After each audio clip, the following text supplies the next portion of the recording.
خب بعد از جا زدن رنگا بریم سراغ جا زدن سیلند و سرسیلند.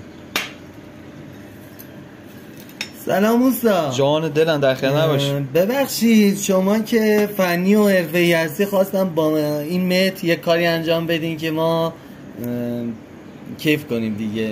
در خدمتیم. تو تعمیر موتورسیکلت زیاد متر به کار نمیاد، ولی من یه راه حل بهت یاد میدم. اگه بگیم امسال سال 1402،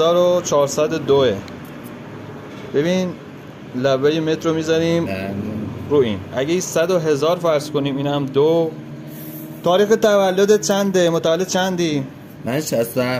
میریم رو 67. روبرو جفت میکنی، ببین اینجوری جفت میکنی میشه 67. شما 35 سالتونه. اوه باریکالله اوستا، خیلی عالی بود. حالا متولد هر سالی که باشی روبروش اندازه سن تو میزنه. من که واقعا لذت بردم.